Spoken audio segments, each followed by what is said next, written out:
Hey there, Yu-Gi-Oh! How you doing? We're the Card Tutors. I'm JD. And I'm Bandit Crowley. We're the Yu-Gi-Oh tutors.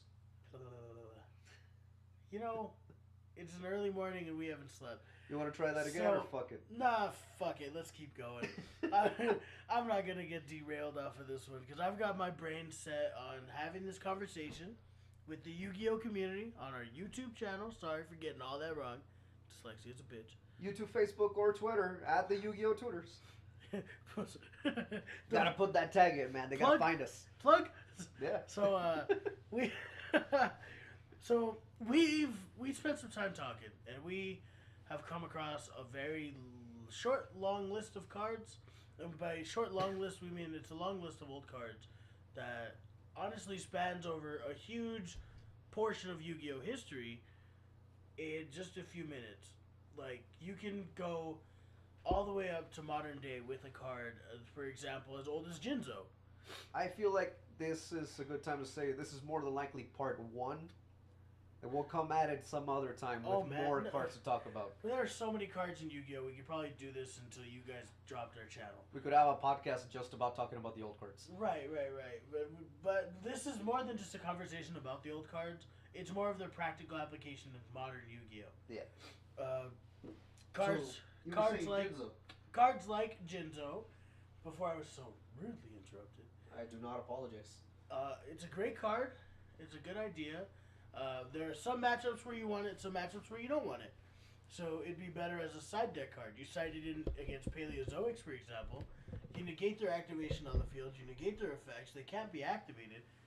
That means they're not responding from the grave anymore. But you also have to find a way to respond to that swap frog when it hits the board. Or Ronin Totem from the grave. Hero summons from the hand. So it's not an all-in-one, quick fix. But their Paleozoic trap cards are no longer going to be happening. With Paleozoic being one of the tier 1 decks right now, it's definitely a card that you side, in my opinion, at 2. And it gives you the entire answer that you needed. Right. You do need to make sure that you have your focuses linearly set into winning the game. Yeah. You got to try and suppress them so hard that they have no choice but to submit to your will. And remember, you could run cards like that quick play spell, Monarch Stormforth. Oh, that's true. You can tribute their trap cards, because the only condition with the Paleozoic traps is that they're unaffected by other monster effects, which is fucking retarded. I'm serious. Like, they're all at 12, which makes it more reasonable. You wouldn't be able to tribe infecting virus them. Yeah, and that's a card that's still banned. Yeah, but you know what you could do? You could at least get rid of the first effect of activation with Eradicator Epidemic Virus. Make them discard them all to the grave. And with Jinzo, they're dead. Right. That's true.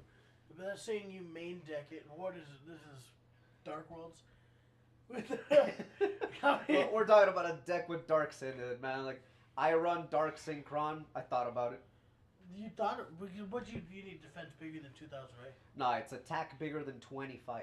Oh, shit. So I run Dark Simorg. So I was like, well, I'll get rid of Dark Simorg and then normal summon Jinzo because that was all special. Well, fuck, you could do that with the right extra deck summon, too. Yeah. We've already kind of proven, like, we know the pluses and minuses, the goods and the bads here. So, that was just my first thought, Jinzo. If you guys have any questions about Jinzo plays or timing, if you guys look into Future Fusion, you find out about Jinzo Returner, or Jinzo Lord, Jinzo Jester. If you have any type of questions about that archetype or any way that it might be playable in the upcoming formats, hit us up. We get enough questions or something, we get a question that has enough likes on it. Yeah. Or simply just a question that makes us go, huh. Well, we are the tutors. Yeah. If you catch our attention, we'll do what we can to teach it to you. Remember, we're not the Yu-Gi-Oh teachers, we're the Yu-Gi-Oh tutors. We don't know everything, just a little more than average. You had a card earlier that you brought up to me, and I feel like it's so outdated. Like, it's so outdated that no one understands, more or less. Like, they get the idea of where to hit it. You're talking about Jim Jeffries? I'm talking about Malicious. Talking about Malicious, okay. I feel like that's not necessarily outdated, man. There's some decks that still run it nowadays. Granted, they're like tier 3 decks. You know, me. The benefit of malicious is that it plays towards the destiny draw. It plays towards Destiny draw. It helps with that new hero support. There's new Destiny support being dropped pretty soon. You can Armageddon Knight it. You can Armageddon Knight it. And more importantly, the reason I think it should be commented on is because Link summoning is going to become a thing. Right. Now, for those of you who don't know, when Malicious is in your graveyard, you can banish it to summon another copy of Malicious from your deck onto the field. Right. He's a level 6, he's dark, he's like at 600 and 1200, something like that for the stats? 800? 800 and 800. Both at 8. Alright, cool. The main thing is, he's on the field. So you can send him to the grave for a Link summon, then banish it to get another one, use your Link monster and the second Malicious to go 3. up to one more Link, then summon the final one and 4. go up again. That's true. And there are lots and lots and lots of cards that do similar things. So, not lots and lots, just one lots. There is a card that I'm upset that's been, as far as I understand, been ruled against it. Petten, the Dark Cloud. And if I'm wrong about that, it's not on our list, but if I'm wrong about that, I would like to hear that I'm wrong about it. Prove me wrong. Prove it to me that I'm wrong about it missing its timing in the summon. I was told by our local judge, and if he's full of crap, I'll definitely be more than happy to put it in his face. Which you more than likely might be, you know. I mean, if some of you guys out there know more about Petten than us, let us know. Mayhaps we have an incorrect ruling. Yeah. Mayhaps. Similar to those effects, though, is Reborn Tengu. Oh, goodness. Yeah. Reborn Tengu, to me, is one of the better ones on this list. Considering it's got the ability to be searched by Fire Formation Tanky. Because he is a Beast Warrior. Summoned by Summoner Monk. Because he's a level 4. And has no summon restrictions from hand, field, grave. You can do a lot. It's a Beast Warrior, so you can play a Cattle Drive with it and go start playing into level 4 XYZs. You send it to the graveyard for Cattle Drive, and then you can special summon an XYZ of the same type from your deck, extra deck. Yeah, he's great in general. A lot of people don't run it. I don't understand why. Maybe because he could be bottom list, and that's when people stopped. Right. But when this card leaves the field, you summon another one from the deck. Right. That's all it is. That's it right there. It doesn't have to be sent to the graveyard so you kill it with Macrocosmos. Just when this card leaves the field, summon another one. And there is only one Kryptonite scenario, and that's if you overlay with it. Yeah, if you overlay with it, you lost it. Basically the same way as Petten, you just don't get it because it's not on the field or it misses timing, like with Petten, whatever reason it would be. Right. I feel like when you exceed with it, right then and there, you should get the other copy. You know what I mean? Let's just be broke if we're going to be broke. So, without Vanity's Emptiness anymore, like, special summons are going to get the chance to really go rapid. Yeah. That's to include Malicious and the potential of Reborn Tengu or Petten or really anything that could go off. And all special summons happen to be face up, which give us a benefit for the next card we had in mind. Twin Twister has the effect of, has a necessary cost of discarding a card. So this card also has a discarding cost, and we, you know, with face up monsters gonna pretty much be on the board all the time. Lightning Vortex. You're bringing that shit up. I feel like Lightning Vortex. It's a third dark hole, but like even more broke, to a point, to a certain extent. It depends on the deck. It depends on the deck you're playing against. I think it depends on the deck that you run as well. For instance, that's true. If you don't want to have to discard a Dark Arm Dragon to Lightning Vortex someone. Yeah, like to beat a dead horse again. My Dark Synchrons run a lot of discard effects. They benefit from being sent to the graveyard. Yeah, but they're only doing that shit until August. Yeah, I know. But shit like Twin Twisters or Lightning Vortex works really well in that deck. That's true. Like, people refer to Lightning Vortex nowadays as the poor man's Reigeki. Poor man's Reigeki. I've never heard that one before, but I'm willing to believe James said it. Yeah, James said it. That son of a bitch. So, for those of you who still aren't clear on the effect, discard one card, destroy all face-up monsters your opponent controls. Lightning Vortex onto normal spell card. So, discard one card cost, destroy all face-up monsters your opponent controls. All special summon monsters, unless otherwise stated in effect, are summoned face-up in defense or attack, but face-up.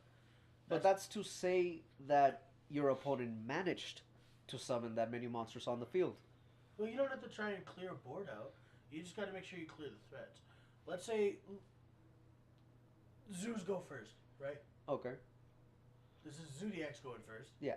That means you have a Dryden, an Emerald, MX Saber Invoker. Not anymore. Or Totenberg in your face. Not anymore. Now that it got semi. That, but I mean, they didn't hit Tekettenberg, and they didn't hit. The other Speedroid. But the only reason that they managed to bring all those things out was because triple Rat Pier. You think so? Yeah, that's the entire way that the combo I think worked. they can still do it with 2 Rat Pier. They just need to find a way to be more imaginative with barrage, with the barrage. They just need to make And sure that they can try to get rid of a Rat Pier. No, combo. They really need to find a way to send combo to graveyard faster. Something like. I feel like they need to send Rat Pier to the grave so that they can recycle it, so that they can summon it.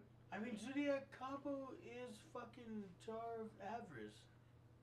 Jar of Avarice? Pot of Avarice? How many do you trap draw? card. How many do you draw? 1. That's Jar of Avarice. 5. You send 5 back, you shuffle, you draw. I mean, even with Rat Pier at 2, you got a card that does it for you. Foolish Burial Goods drops that shit right to the grave. Yeah. And I'm pretty sure it can be activated the same turn it's sent to grave. If I'm wrong, correct me, please. Yeah. I mean, we have a computer right in front of us, but fuck that. Well, I mean, you got to carry a little bit of humility. Yeah. I mean, I'm only human. I do the best I can. We're still new to this. And as we get further and further down the line, the deeper our reservoir of knowledge will go. Well, to be more specific, we're still new Our to the preparedness. podcasting thing. We're new to dealing with Zodiacs because they haven't even been around that long. Right. Well, Yu-Gi-Oh is something different. We're veteran players, but we're talking dweebs. Yeah. So one of the cards that I wanted to talk about, I was talking about not letting them special summon that much. Now that Vanity's Emptiness is banned, right, you could run an extremely old card called Summon Limit. Now, Summon Limit, I use it offensively. It's a continuous trap card. Neither player can summon more than 2 times per turn. So, you set it, you already played your cards, you have fucking a full board's worth and 3 card set or whatever, it doesn't matter. We have Summon Limit face down. Your opponent responds by using that Speedroid one for the Zodiacs. Uses the effect to summon another one, and you activate Summon Limit. He can now not exceed summon for the next one because he's already summoned twice. That's also the opening Speedroid into Tekettenberg. That's 2 summons right there. Yeah. That means they're not XYZ. They're not XYZing at all. At the same time, couldn't you have just hit them with a Flying C? You could have just hit them with the Flying C, but that's a monster. It might not help your build that much. There's a chance that using, I don't know, man. That's a kaiju going to Rat Pier. Your turn's done. Yeah. Well, for instance, let's say I'm running a Yang Zing deck. Right. Which I do have a Yang Zing stun. All the time. I activate Summon Limit, and for some reason he summons stuff that's stronger than the Terratop. He starts killing me by battle. I can only summon twice that turn. It's his turn. So it affects me too in that case. Now, the main thing with it is, like, Summon Limit, it's great. It slows your opponent down. They're all face up, so you could use Lightning Vortex or stuff like that. More importantly, he's done. Unless he can destroy it, he's not doing anything other than setting back row. And you're good to go. Yeah. that's fairly, you answered all the questions there. Another card that I got floating around in my brain since the 60 card variant started popping up, and I feel it answers a lot of the problems against Infernoids. Fiend Comedian. Not very many people know what this does. Not very many people have stayed up to date with what this does. So, in a nutshell, Fiend Comedian, you activate it, you flip a coin, heads or tails. Correct me if I'm wrong. Heads, and you get the chance to send as many... No, heads, you banish all the cards in your opponent's graveyard. Exactly. Tails, and you send as many cards in your graveyard, in your opponent's graveyard, from the top of your deck to the graveyard. Yeah, I like running this card. Bless you. Oh, fuck me. Thank you. I like running this card either instead of the grass is greener. Right. Or along with the grass is greener. If you run it in your 60 card extra deck, in your 60 card main deck, I mean, Uh, at best, you mill cards equal to your opponent's grave, which gets you more answers in your graveyard. And at worst, you banished all the resources from the grave. Like if he has a Fairy Tale Snow with 6 cards in the graveyard, including Fairy Tale Snow, yeah, then you just banish Fairy Tale Snow. He can't respond to it. That's true. Which is a really big thing. We've seen a lot of people do a lot of work on Snow. I kind of feel like we should main like DD Crows. Well, that's one of the things though. Like with Fairy Tale Snow, let's say you have 14 cards in grave plus Snow. Yeah, I know it could go off in a chain. Like they're just kind of stupid. She can chain to herself. Like if she activates her effect and you try to banish her, she can banish the other 7 cards to get her effect off and be summoned anyways. You miss your target, and they keep those 7 cards because she wasn't there to banish them. Isn't that no? They don't keep those other 7. So they banish the entire 14, but they don't get the result of the first one. It's cost. All right. Cost. Sounds good to me. I don't want them to keep that shit. I mean, I don't know. It's so up and down with Fairy Tale Snow, but most of the time, I feel like Fairy Tale Snow needs to get a proper ruling on it. Yeah. Because all it's been is like conversation, like, oh, well, it doesn't say, so you can. Like, all right, buddy. I think at the same time as Fiend Comedian shows its promise. Yeah. There's another trap that actually I think would do well to Dark Bribe. Dark Bribe is a really good thing to talk about. How pissed. So, versus that Grasslick Screener, or Left Arm Offering, or Twin Twisters, also Solemn Strike, Solemn Warning, Dark Bribe hits all of those things. As a counter trap, it's fast enough to catch a Solemn Strike. Make your opponent pay the cost for that Solemn Strike, and fuck them. They didn't get anything out of it. They paid 1,500 life points to draw a card. Now, they draw a card, though. Like, right. It's happened between us, where you Dark Bribe my Dark Hole, and I literally drew Dark Hole. You main 2 Dark Holes because you're... So does a lot of people. Right. That Grasslick Greener also has the statistics for them to draw another that Grasslick Screener. But in a 60-card deck... Yeah, in a 60-card deck, there's no freaking way. That's what I mean. Like, or Twin Twisters. You discard a card to play Twin Twisters and Dark Bribe. Understand, yes, but there's a chance you could draw another... Or the material you were missing for the second Twin Twisters. Right. I mean, it's a risk, and you have to understand the when and wheres of it. But it's just like any part of Yu-Gi-Oh! Because there's a chance Uninterrupted Kaiju Slumber hits a face-down card trooper, and they draw a card off of it that is your ultimate downfall. Yeah. So like, to me, that's the kind of place to run it against one of the 3 Solemn Strikes that are main decked, and against the Kaiju Slumber that would kill your shit. See, three Solemn Strikes I think is a little too much anyway. You only really need 2. It's 4,500 life points. You start with 8,000. It's an affordable cost if you set your board, and the whole point is to not let your opponent play. Solemn Brigade. It stops at 3. That's how I feel. But that's just an opinion. I'm not going to try and get factual and into this too deeply. I wish we'd gotten back Solemn Judgment, but that thing stays on the nerf side. I feel like they should have slightly eroded it and brought it back. Right, but I mean, I don't know. Who am I to... Like, instead of paying half your life points, pay 3,000, 4,000 life points. Oh, no, you lost me. It would have been back. You could have used it once, which is what you should have done anyways. I think pay your life points. I feel like they should have eroded it to the point where you could tell it was inherent summons. No, but that's Solemn Warning. That's what that's called. No. Solemn Warning can hit summoned by monster effects or card effects, or it can hit any summon. Right. That's Solemn Warning's strength. Solemn Judgment can't. That's Solemn Judgment's weakness, right, which makes it able to come back. Hitting monster effects too. Yeah. Like, it's the effect, is the activation of anything, right? Monster, spell, trap, or as an effect that would summon. Right. Well, not an effect that would summon. Because that effect will be what you negate. Right. Because well, yeah. Because man, this is so rough. Solemn Judgments should come back. If you don't know what it actually does, just look it up. Right. I mean, if you Monster Reborn something, yes, that's a banned card. Sorry, Imperial Order. Fuck it. Soul Charge. If you Soul Charge and you don't choose to Judgment that Soul Charge, you lost your chance to Judgment on summon. Yeah. That's the bottom line with judgment. You don't get to wait to see what they picked and then choose, which you can with warning. You can with warning, but warning would still hit multiple summons because it's all one time.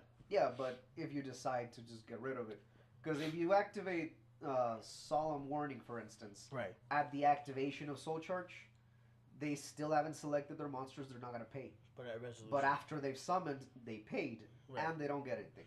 It's the same. It was the same issue with pendulum monsters. I mean, it's just Yu-Gi-Oh. Yeah.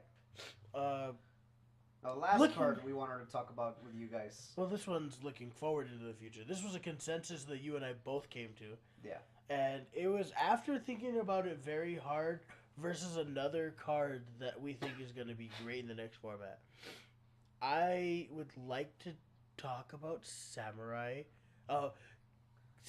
Cavalry of Reptier. All right, that's that pendulum guy that you wrote. Right, it's a level 4 Earth Dinosaur Pendulum Scale 3. At 1800 and 1200 defense, not the biggest monster on the board, but its effect, well, its monster effect, is that when it attacks a monster that's on the field, when it battles, isn't it? When it battles, Yeah. when this attacking card battles a non-pendulum monster, destroy it at start of damage with this card's effect. Boom. And that's insane considering that all extra decks are about to take a huge hit. Yeah, And that a lot of people are not going to run pendulums soon just because they're in the back row now. Pendulums have already dropped off the map, dude. Think about it. I mean, I do see a lot of decks that just focus on XC summoning. Zodiacs, Paleos, and 60 card. Infernoid UX. Where is Heroes. Awesome heroes. Where is the pendulum? It's nowhere on the tier 1 list. The only pendulum card you might see would be a Morphage Goliath. And even that's really dark. I feel like you're more likely to see the triple Ds. And that's only until Link format hits. And once Link format hits, that card's gonna hit even harder. Yeah. Because it's gonna hit fucking Links in the face. Yeah. It's gonna come out and just pop them right off the board, and you gotta start all over again. All your work turn 1 to set up your board gets beat by one monster. By the way, did you hear that thing about Link monsters? They cleared everything out a little bit more, and they straight up told you that you can control both Link zones, Right. Extra monster zones. Oh, come on. We already saw that coming. We saw that coming, but the original statement sounded like the moment you get an extra monster zone, your opponent gets the other. Now you can get both, and your opponent can't summon extra deck at all. Right. But, I mean, come on, man. That's marketing. So, like, what are we supposed to expect here? See, I think the other card the reason that the other card was so hard to determine of which one would be the better of the two to talk about is because the other card, King Tiger Wangu, completely kills all of the monsters we've listed except for Reborn Tengu. And Paleozoics. And Paleozoics. Because they're unaffected by monster effects. Yeah. But the Samurai Reptier would go face to face with Totally Awesome at start of damage step, which I don't know if Totally Awesome goes off there. Well, Totally Awesome is at 22, and it's when this card battles, which means it would make it activate. Which means Totally Awesome could negate it by tributing somebody else or himself, and they would get your Reptier. Bitch. That's why Totally Awesome should have been hit in this ban list. Damn. So how do we beat Totally Awesome again? You sacrifice an effect, and you get rid of it like that if you're running into a deck that splashes it. If you're running into Paleozoics, they summon 2 in 1 turn. I remember now. You banished that bitch with Lethal Saijin. He negates the effect of Lethal Saijin. Oh, no, you're talking about when he's back in the extra deck, Lethal Saijin. The true king Lethal Saijin. No, I don't even get into that one. That was me just being an asshole. I feel like we should, because true kings are not that popular right now. No, because this is eventually going to be an upcoming deck profile, and I just want to give it away. All right, sure. Thank you. We gave you a look into 3 of those cards. The rest of the deck's going to be up in the air and questionable. Until we're going to have to order the pieces. Yeah. Yeah. So, so one of our buddies at the store that we go to play, he works at the store, and he was enough of a dick to look through the entire inventory and buy every single True King card ahead of time before the final support comes out and it becomes a deck. he works there. I feel like that's an unfair advantage. I feel like it's a strategic advantage. This is Yu-Gi-Oh! And it's all about strategy. Don't get me wrong, if I was in this position, I would have done it, and I wouldn't be bitching about it as I am now. Strategy. I mean... Like, I'm trying to get a True King deck. Nope, fuck you. True Yang Zings. All the way. Nope, fuck you. You go fuck yourself, buddy. Come on, BC, we know better. Know better about what? Everything. So, Sure. we just listed all the cards, and now we're kind of out of real... we have lots of cards in mind, always. Always have cards in mind. Yeah, we're just doing this off of the top of our heads. So now we're going to have a... Let's have a quick conversation about this. Okay. So, build it in your brain. The hypothetical battle between King Tiger Wagyu and the Paleozoics. Untouched, right? Yeah. So, Paleozoics come out on top if it's just Tiger Wangu versus Paleozoic. right, not including back row. Yeah. Tiger Paleozoics are backward. Tiger Wangu versus Zeus. Tiger Wangu absolutely demolishes the Zeus. That was so... That's the end of that statement, sir. That was so decisive. There's no fucking way they get through it. Unless they do I mean... Kaiju Slumber first. that's true, because you can't whiptail either. Yeah. You can't whiptail. You can't Raptor. anything. They summon Raptor, less than 1400, Raptor die. Let's say that for some reason Raptor managed to stay on the field. Right. They summon Tiger Mortar becomes 0, die. They try anything after that. They try the Speedroids, die, die, die, die. They gotta get... Yeah. Yep. Absolutely demolishes that deck. It's like back in the day when people would run when Slifer became legal, and people were running Slifer and King Tiger Wangu. Let's see. King Tiger versus Infernoids. Well, Infernoids come out pretty big. Decatron. Yeah, a lot of them come out pretty big. Decatron starts at 0. Decatron starts at 0, but he doesn't matter when you have the others. Fairy Tale Snow hits. You know, at the point where you can bring out that one of the 28 ones, I think it's at, and it just either kills it by an effect or runs into it. You know what just hit me? What's Even up? if you were playing cards like Burden of the Mighty, Fairy Tale Snow comes out at 1450. Wow. She lives. Well, if you're running Burden of the Mighty, she would lose 400 attack. She'd be at 1050. 1450. She's at 1850. She's at 1850. That is so unfair, man. It's gotta be a Fossil Dyna. Yeah. It's gotta be like, cause that's not a bad head. Yeah. For those of you that might not have known what I'm talking about with Slifer, because I feel like that's an old enough card that nobody has ever run ever since it became back, except for that situation. Slifer. Slifer the Sky Dragon. Slifer's It's one of the god cards. And the deal with it is when Slifer's on the field and your opponent would summon a monster, a special summon or normal summon in attack position, right, it would lose 2,000 attack points. And if it reached 0 by that effect, it was destroyed. Unless it was already a monster that existed at 0. Exactly. Right. Or if they special summoned it or normal summoned it somehow in defense. So the combination with that was to have Slifer drop everybody's attack by 2,000, and whoever he didn't kill by dropping to 0, Wangu would kill by being under 14. So it all happened at the same time. Right, which is also the same idea with Burden of the Mighty, which makes your opponent's monster lose attack equal to their level times 100. Yeah.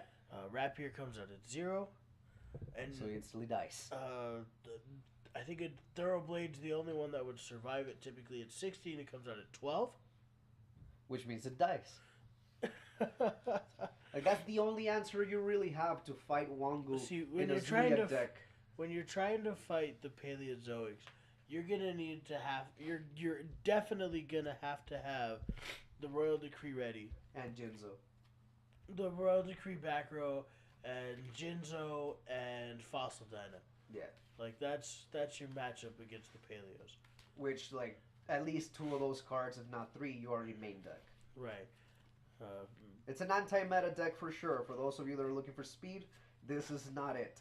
This is a deck that's fast, that's stopping you, and nothing else. I don't want to see a fucking Pot of Desires because the cost of Pot of Desires is too big. Too There's much. a chance you lose all your Wongus in that Pot of Desires. And like, don't get me wrong, I feel like it's a good card in the right deck, but I feel like a lot of decks misuse it because they're decks that shouldn't have it. Well, we have a deck for that.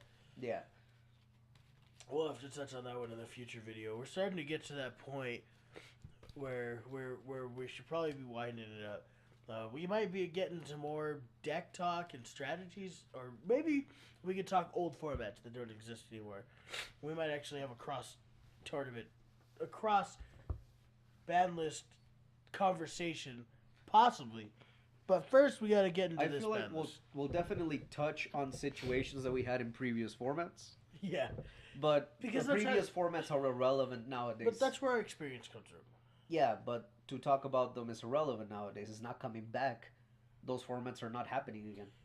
Fuck you, okay? I'm trying to be an optimist here. I'm trying to be retroactive. I'm trying to be retro. I'm trying to not have results. Justin. God damn it, Justin. How dare you? Yeah, it's been nice talking to you guys. Yeah, you guys remember that you can always ask us anything on our Twitter, Facebook, or YouTube.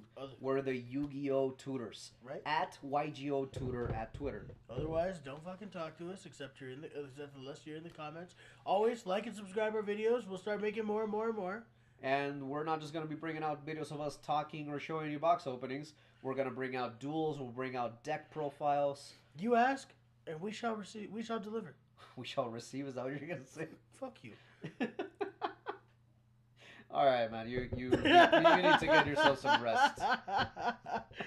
Oh, man. I'm JD. And I'm Bandit Crowley. And we'll get back to the dual disc next time on your Yu-Gi-Oh! Tutors, guys. Take care. Signing out.